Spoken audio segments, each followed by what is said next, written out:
Assalamualaikum warahmatullahi wabarakatuh. My name is Najiha Amalia binti Ahmad Namiri and my metric number is 280323.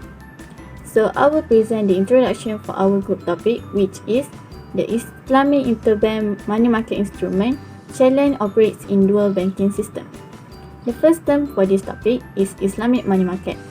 Islamic money market is an integral to the function of the Islamic banking system, which it helps in providing the Islamic financial institution with the facilities for funding and adjusting portfolio over the short term.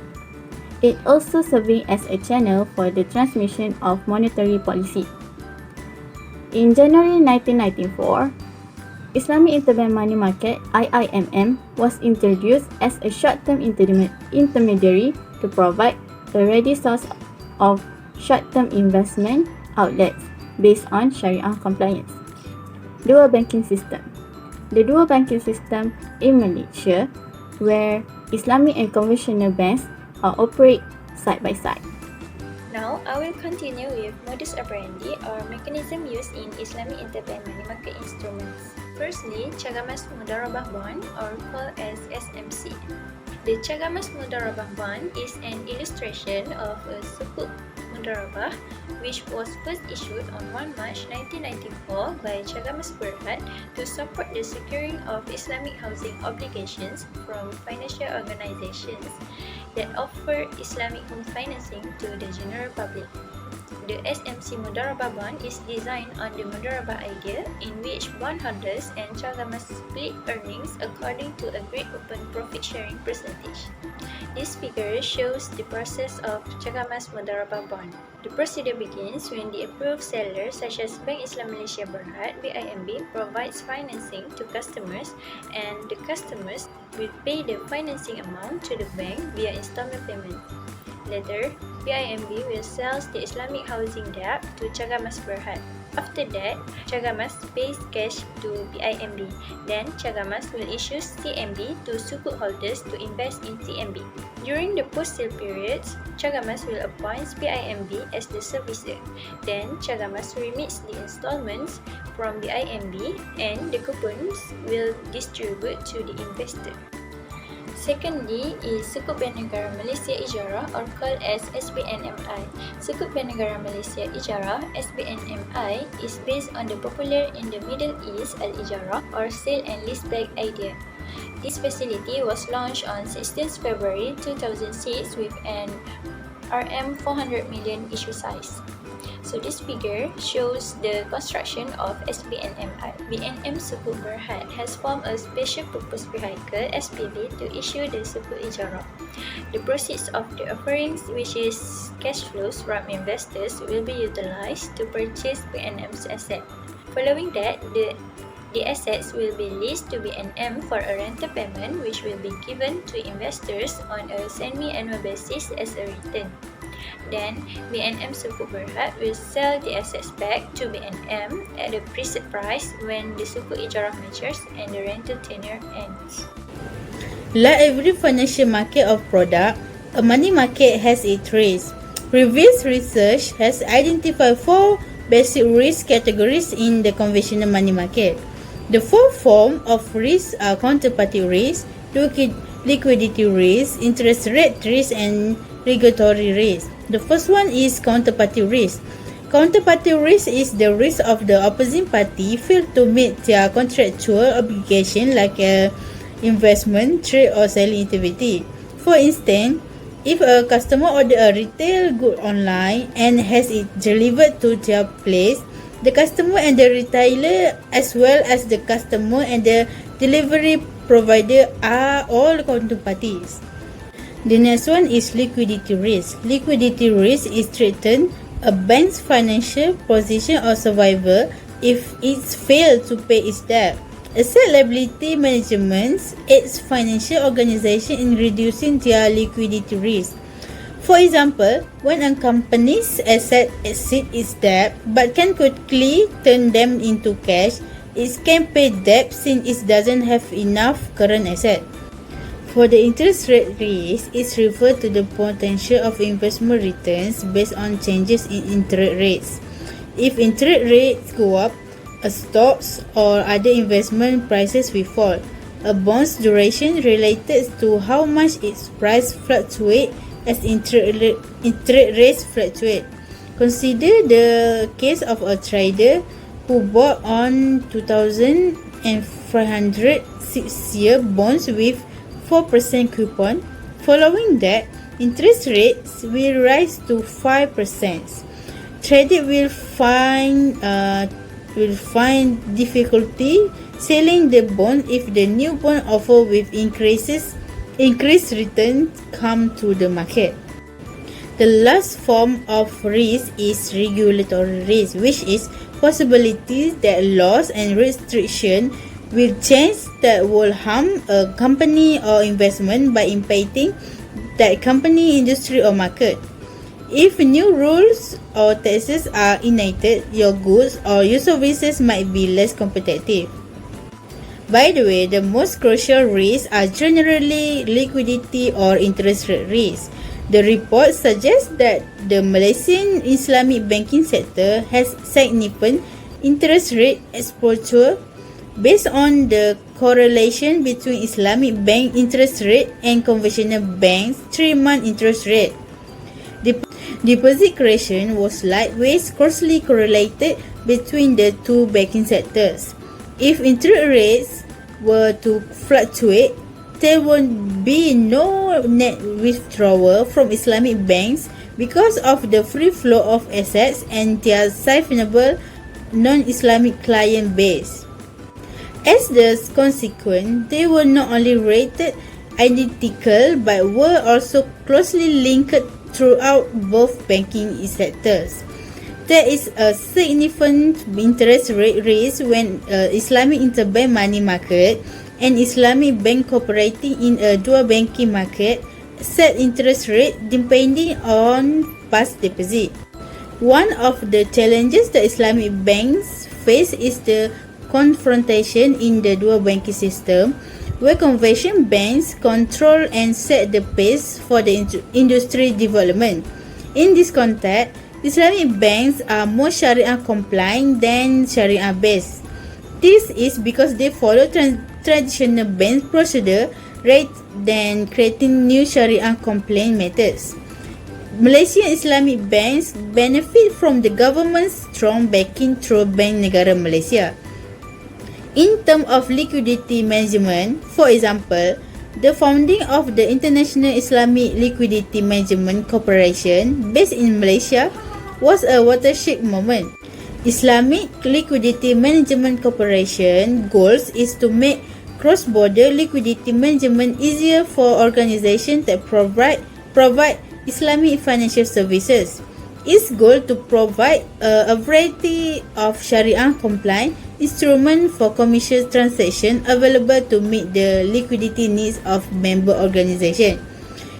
Even though Islamic banks have increased their market share in the banking industry, most of these gains have come via Islamic windows of subsidiary of traditional banks. As a result, traditional banks' method and processes impact this bank liquidity management. Assalamualaikum and salam sejahtera. My name is Syahrul Aizat bin Syamsyar Alimin, metric number 288402. I will continue to talk about updating Islamic concept to solve issues in Islamic banking. First of all, the Islamic banking system can reduce the risk of counterparty default by providing a layer of protection that is intermediate between the core banking system and the interbank market, which is open to all market participants.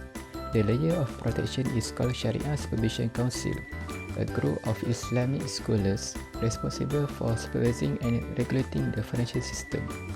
The Islamic Interbank Money Market Instrument (IIMM) can also be used as a liquidity tool by the Sharia Supervision Council to enhance market liquidity. Next, to reduce the risk, the dual banking system increases the risk-adjusted rewards for depositors, which help them feel safer investing their money. The system also enables investments that might not be feasible in the conventional banking system and was formerly only available to large corporations. This provides small businesses access to the same financing opportunities as large corporations. Lastly, creating a system of adjustable interest rates. The most common type of Islamic finance is interest-free, meaning it does not charge interest on deposits. Islamic finance can be compared to conventional finance in its use of Sharia as a basis for finance. However, because Islamic finance prohibits the charging of interest, it also prohibits investments that provide a return unrelated to the risk of capital. Assalamualaikum. My name is Fatin Alia binti Muhammad Fauzi and my number matric is 288724. Today, I want to present about mazhab opinion about Islamic interbank money market instrument. Firstly, according to the perspective of the scholars, there is a variety of opinions about Islamic interbank money market instruments and whether is it legal to be used in Islamic law. The Islamic money market is encouraged to be used by people.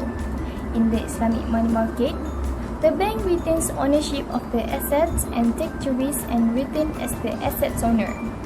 The risk security rely on mudarabah and musyarakah agreements. Depositors will receive a fixed rate of interest in traditional banking.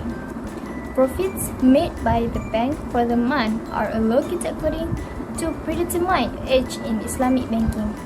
There is argument in second mazhab on the interbank money market based on Sharia principle. There are two risks, which is liquid asset maintenance and investment products. Firstly, liquid assets are easily defined as assets that are themselves money or can be exchanged into money with the least amount of delay and possibility of loss. However, Imam Hanafi also add two requirements in liquidity assets. To begin with, the non-liquid component of the combination should not be insignificant.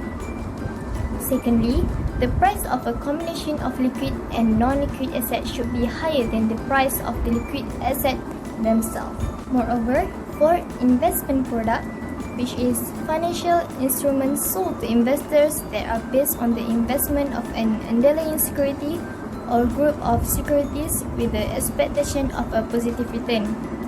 Investing products are based on a variety of underlying securities and can be used to achieve a variety of investment goals.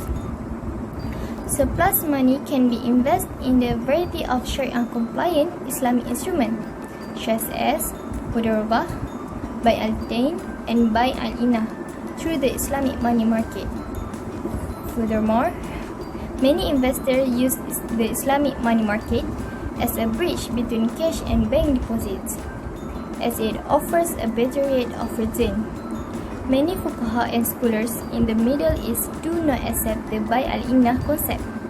The application of buy al-inah in Malaysia is based on the mazhab Syafi'i viewpoint as well as the maslahah principle. Opinion Syafi'i about investment is acceptable if there's no implication and doesn't give any negative impact and cons to investor in Islamic bank. That's all from me. Thank you. Future recommendations for Islamic interbank money markets instruments. Challenge operates in dual banking system. Islamic interbank money market instruments with the dual banking system should be issued with the minimum risk exposure to government and depositors. This will minimize government exposure in the event of losses and allow a smoother transition into a completely Islamic financial system. It will provide the best available risk management for the IMMM and help minimize the risk involved in the transition to an Islamic banking system. Other than that, the government should partner with the central bank to provide regulatory guidance and standards for operating the new system. It can help the central bank evaluate the system and identify any risks or vulnerabilities that need to be addressed. The government should also work with the central bank to establish a framework for listening Islamic banking institutions and investment firms. The government can regulate the system and ensure that the central bank and the system providers adhere to the Islamic principles of fairness, equitability, and transparency. Thirdly, the central bank should continue to provide liquidity to the IMMM instruments to minimize risk to the market and the economy. This includes helping to arrange interbank liquidity, supporting the development of a secondary market for Islamically traded assets, and supporting the development and growth of the IMMA instruments with the dual banking system. The liquidity provided by the central bank will help ensure that the system can continue providing financial services to the public even if the primary providers become non-compliant with Sharia law. In conclusion, the dual banking system applied in Malaysia is the system which the Islamic bank and conventional banks are working together. It means a conventional banking system operating in tandem with an Islamic banking system. In operating the dual banking system, Islamic interbank money market need to face the interest rate risk, which has been an issue to be concerned since Islamic interbank money market is based on Sharia compliance, which has been prohibited the uses of interest. So the issue can be solved by using the Islamic interbank instrument with an Islamic concept. That's all from our group. Thank you.